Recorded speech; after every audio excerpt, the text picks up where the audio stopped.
Hey, it's Shane, and welcome to Eat Like a Barbarian. Today, we're still in Italy. Well, actually, we're in our kitchen, but you get the idea. So today, we're doing fresh chicken parm. We have homemade sauce going. We're gonna have homemade pasta going, and we're gonna be breading the chicken and cheesing and everything else. And then Nicole, just like 5 minutes ago, decided she's making breadsticks. Go figure. Seems to be how these things go. Last minute, all the time here. So we'll be right back to you, and here we go. All right, cleaning chicken take two. Uh, we're gonna start with just cleaning this up a little bit. I'm not using this whole breast. We're gonna trim off a bunch of this to make it a little bit thinner. If you look at them, they're all just a hair bit too fat, but not so fat that I can get two pieces out of each one. So all we're gonna do is just gonna take the excess fats off, kind of like that. I'm gonna flip it over. Let's see how I want to do this. We'll just kind of take that tenderloin off there. And then maybe I might be able to get two out of this. If we can, then sweet. It'll make it easier when we're pounding them out. If I can start with a thinner portion, we don't need 10-inch portions of chicken for this. So I'm just going to try to get this as nice as possible. All right, so we may only have to use two pieces. I'm only making four portions because, well, there's only four of us, and we don't need more than one piece of chicken each because, well, as you know, people just keep eating and eating because no one seems to know when to say enough is enough when it comes to Italian food. So I'm going to finish this up and we'll be right back. All right, so as you see, I cleaned it up. I made them a little bit thinner. So what we're going to do now is we took a plastic rag and put it over my cutting board. But you don't have to do that. All you need is the one piece over the top. But you know what? I figured why not? Take two pieces at a time or as many actually as you want. I've seen people do like 50 of these at a time. I'm not making 50 of these. Take your trusty little meat mallet. You can either use the end with the pokies or the flat end. Today I'm just going to use the flat end, and we're just going to flatten it out so it's all even.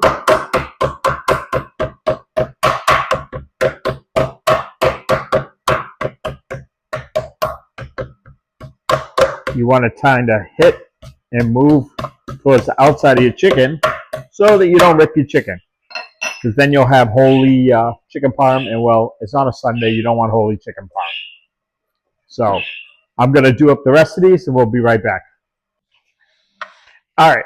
So now comes the fun part. I'm going to make a mess. See my fingers. The key to this is use one hand for dry, one hand for wet. Yeah, okay. Never happens. But first, we're going to season the flour. I always season both flour and breadcrumbs. I'm going to use onion. No, I'm not. Onion powder's all clumpy. There we go. Going to do onion powder in the flour, onion powder in my panko. Yes, I use panko in my chicken parm. I like it better. Again, use whatever you got. You want to use regular breadcrumbs, use regular breadcrumbs. You want to use seasoned breadcrumbs so you can eliminate this whole step, go for it. So it's onion powder, garlic powder. Put a lot of garlic powder. You can't go wrong. Again, whatever you season the flour with, you're going to season your breadcrumbs with just because, well, it definitely helps the flavor profile. Italian seasoning. I'm going to take off the damn shaky top because, well, you got to add some Italian seasoning. Again, same thing to your panko. We're going to do a little bit of salt. Actually, we're going to do a lot of salt. Salt. Noise you hear in the background is Mr. Cole getting the pasta machine ready. That'll be coming up too. Yes, there's a lot of steps today. But pepper. Can never go wrong with pepper. Pepper. Pepper. Just like this. So what you're going to do is you're just going to take your trusty little hand because it's the best tool in your kitchen. And you're going to just mix it up so it's all mixed. Same thing with the panko. Just kind of make sure it's all nice and mixed. Like that. For our wet component, we're just going to use 4 eggs. Basically, my flour here is 1 cup of flour. I'm doing 4 eggs. We're doing 8 ounces of panko. You do, again, as much or as little as you feel you need. I think this should be plenty. Of course, I forgot a fork, a spoon, a knife. I need something to stir eggs with. Because, heaven forbid, I remember everything. So we're just going to beat up the eggs. You can add water to it if you want. You can add milk. You can add, I've seen people add chicken broth to it, which will give it more of a flavor. I've seen people even add spaghetti sauce to this. As weird as that might sound, I have seen it happen. All the egg's going to do is help the breadcrumbs stick to the flour side. The flour side is just giving the egg something to hold on to. It's a whole happy family. So I'm going to finish this up. We'll be right back. All right. So, ready? Fun time. Remember what I told you. Your hands are going to get dirty.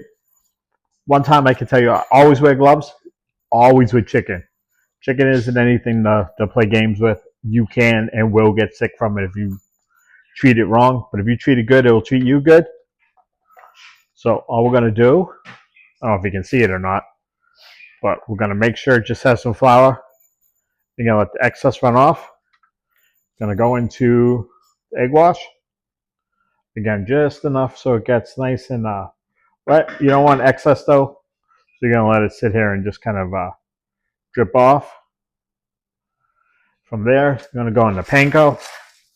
Now the key with the panko is you're going to want to press it in. Press it in. Because you want it to adhere. You want it to be nice. You want it. That's your whole element to this, is that you get the crunchy, you get the cheese. Without the crunchy, it doesn't really make a difference. Then you just kind of got, well, roasted chicken and cheese. Nobody just wants roasted chicken and cheese. So I'm going to finish these guys up, and we'll be back in just a minute if Nicole can run over and turn the camera off. All right, so now you see I got them pounded out. I got them breaded. We're going to put these to the side for a minute, and I'm going to do this. I don't know how well this is going to work, but we're going to try. So everybody say hi to Miss Nicole and Mr. Jeremy. See, even Nicole, where's the merch? Let's move this out of the way. She is making breadsticks, I think, but it looks like she's making pizza dough. Because I'm going to make breadsticks and use the pizza cutter so they come out pull apart.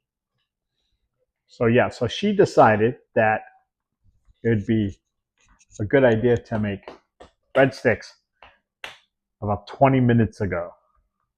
So we're going to see how this works out. I don't know if you can hear her or not because all my mic's over here. So we'll see if I can like scooch up close enough to where you can actually hear it. So maybe she'll tell you. It's just a quick dough with yeast and water and salt and sugar and flour that rises for about 20 minutes and then bakes for about 10. And this is so when they're done baking, we can just pull them apart. So now you see, like I said, she's the bacon lady. No, not the bacon lady. I'm the bacon guy. She's the bacon, BAKING lady.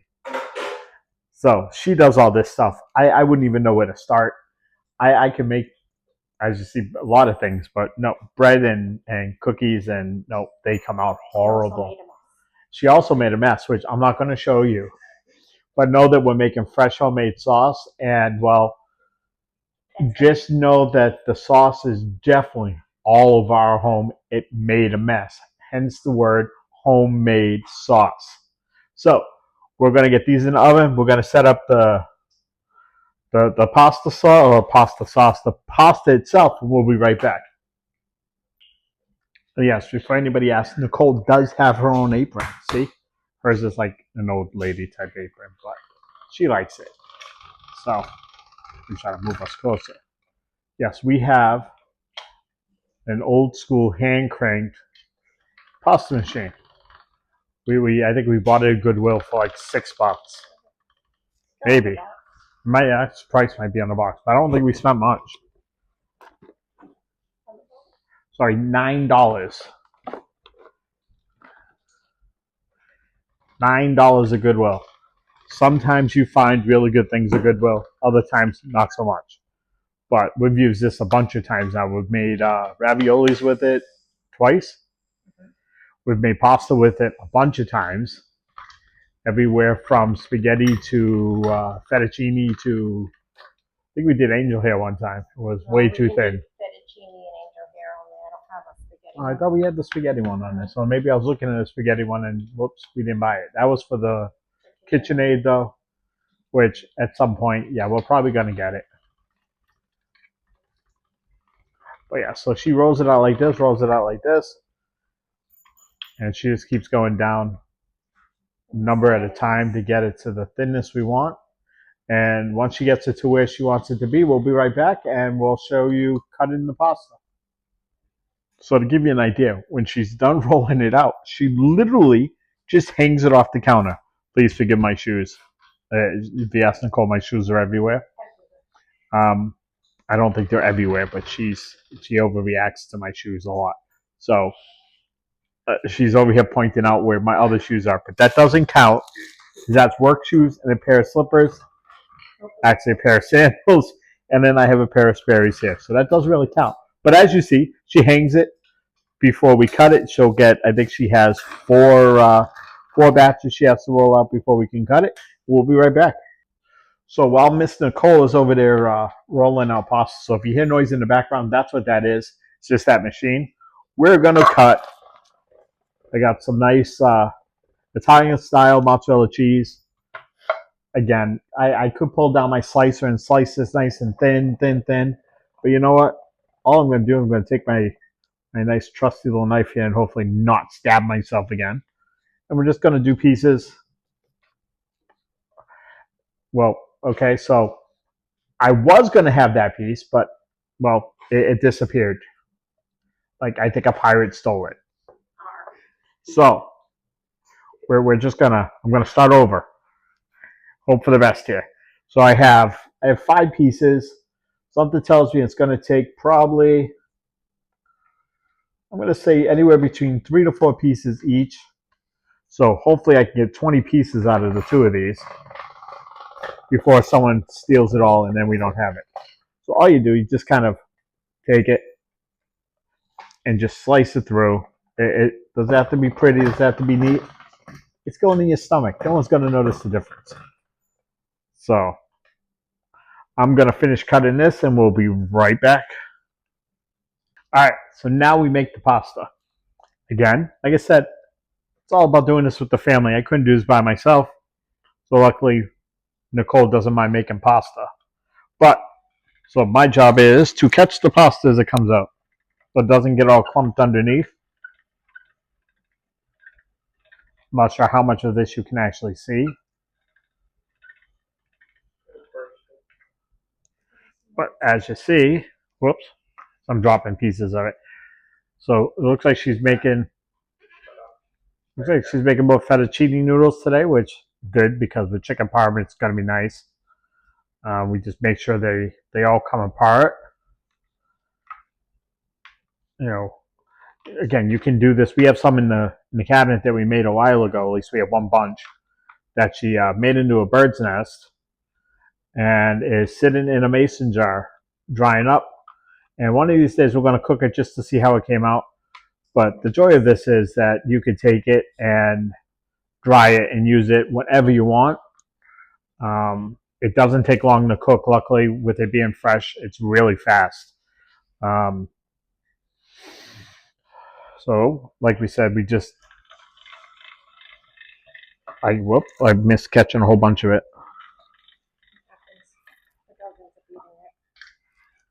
Yeah, some of it's fallen, but that's all right.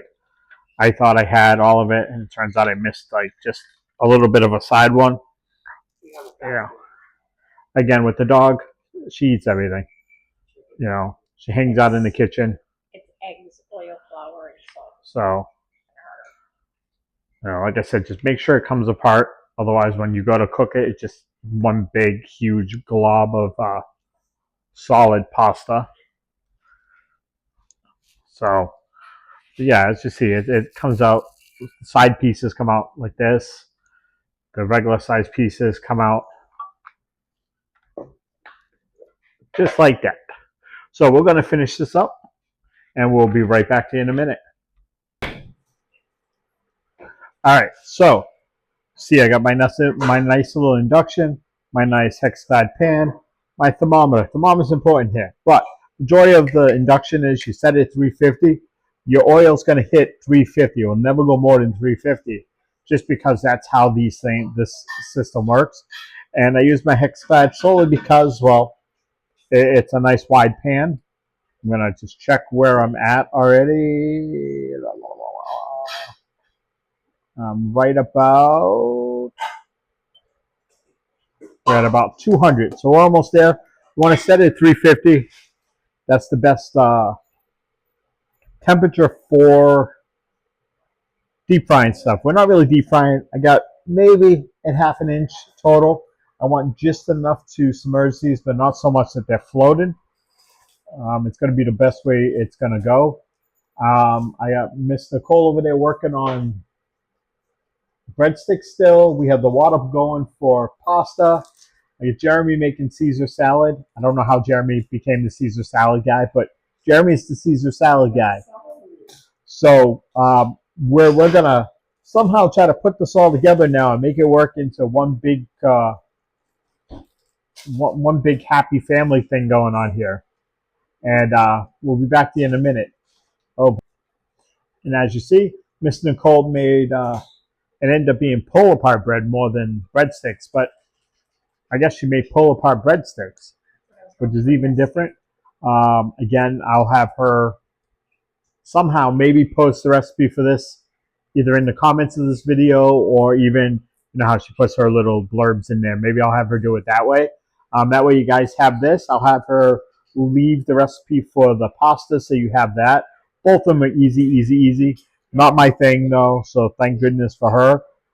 Jeremy's doing the salad. We don't have to leave you the recipe for that. We simply bought a market side Caesar salad from Walmart because, well, why not? It had everything in it we needed, and it was good to go. So we are almost there. We'll be back as soon as this hits 350. Just so you know that when we talked about pasta disaster, we weren't joking. Nicole's mother even asked her if she needed her help. Because she used to decorate the ceiling when she made pasta sauce. So, as you see, but there's our water going for the pasta, which somehow after all this time still isn't boiling. Not quite sure why, but it's not. There's Jeremy over there cutting tomatoes for the salad because, well, we said do half, and I think he literally counted out half the container. But we're going to be back in just a minute. She's cleaning up a little bit because, well, if we don't, it's never going to come off that stove. So we'll see you in just a minute. All right. So now, fun time. We get to have fun now. Now we get to cook these. Key with this is you want to cook them long enough, but not so long that they burn. I can't give you a time frame. The chicken tells you when it's done. Just like I tell you with the steaks, the burgers, everything else. The meat always tells you when it's done. You have no control over that technically. So all you do, you always lay it in away from you. That way you don't get splashed in the face with oil. As you see, it starts bubbling almost instantly. That's how you know you're nice and good. You may still have to flip them, but you know what? It's part of the fun of this. So we're going to let these go for just a hair. It's only be, I want to say 3-4 minutes at best. We're going to let these go a bit, and I'll be right back to show you when we're taking them out. All right, so the first thing I like to do, not everybody does, but I like to put just shaky cheese, stinky cheese, whatever you want to call it. It's up to you. I just like giving it a once over because, well, it's just how I like it. You don't have to. You don't have it, don't use it. But you have kids, you have this. The kids, for some reason, pile up their food with it. So now what we're going to do, sure, my arm's in the way, you can't see anything, but so we're going to take, well, not even a whole ladle. You don't need that much. Half a ladle. Just going to take it right over the top. Make sure it's nice and covered. I know I spent all that time to get it crispy to cover it with wet. Yes. So we're going to do that again here. Probably just going to finish these and not cut because, well, why? It's going to take me 30 seconds to do all three, or all five of these now. Nicole's over there checking her watch.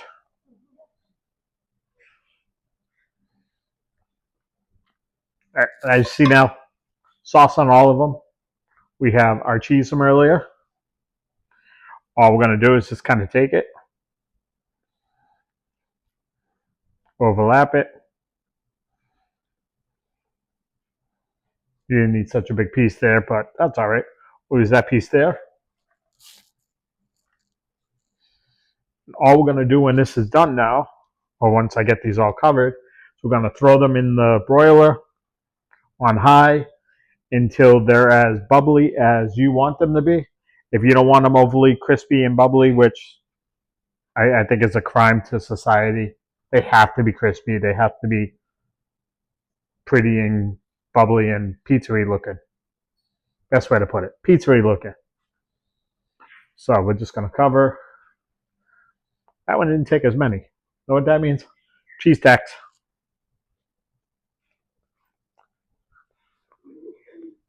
It's good cheese. So, a little bit more. Can't go wrong with cheese. So I'm going to bring this over the oven. I'm going to throw it in the broiler. I'll be right back. Again, please forgive my well-loved oven, as Nicole's mother puts it. I'm going to put that in there. We're going to let that go for probably only going to be like 5 minutes, maybe not even. We're going to close that up. I think our water is... All right, our water is fine. Oh, that's dumb. So I just dripped water in my hot oil, which was probably not one of the better ideas I've ever had. So we're going to bring the pasta over like this. This is Nicole's baby. I'm going to let her put it in the water. You have a spoon or something? Do you want this or the spider? Let's use the pasta scoop. I don't think the spider would work the way we were hoping. Like I said, it can clump up fast, but luckily it's going to come apart because, well, there's flour on it, so the flour will separate in the water. We'll let her stir that up.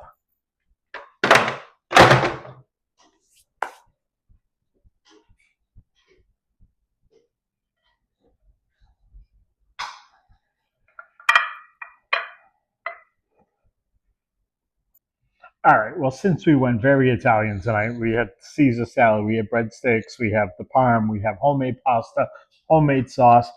We just went with the simple Chianti for a drink. Sometimes you have to go classic. Um, as you see today, I showed you even. It was a family effort. Everybody kind of helped a little bit. Jeremy did salad. Nicole did the pasta and the breadsticks. I did the chicken, and you know, again, okay, she did a lot. She wants me to tell you she did a lot. But like I said, it's the key to making the meals is have fun with your family. It definitely became an interesting situation, especially with, well, as you guys all saw, the pasta disaster of the pasta sauce disaster of 2026. It'll go down in history as a good one. Um, so next week, I'm not sure what day exactly yet. Depending on work schedule. I'm going to try to get the video out still on Tuesday. We won't know for sure until I go to work tomorrow, make sure how my schedule is going to work. But next week's going to be peppers and sausage and peppers. Um, again, it's one of those ones. It's a simple thing, but everybody in the family eats it. Every family can do it. Every family can find the stuff for it. Should be good. Again, guys, like, subscribe, comment. Tell me what you're thinking about this country thing. September is Middle Eastern food. October is going to be German food. November is going to be more of a classic American holiday food. We're not here for Thanksgiving. We will be on a cruise ship for Thanksgiving, so I won't be able to film doing Thanksgiving dinner. but we will definitely do a video from the cruise ship about Thanksgiving. Christmas. Christmas is probably gonna be. Nicole's over here doing YMCA or something. I think she says Greece for Christmas. Oh, I guess Christmas around the world she wants to do. But Christmas Day we do prime rib. Nicole did pretty good last year considering I had to work for it. Hopefully this year with the way my schedule falls, I should be home for both Christmas Eve and Christmas. But we'll see as the months go on. So again, like, subscribe, and as always, eat like a barbarian.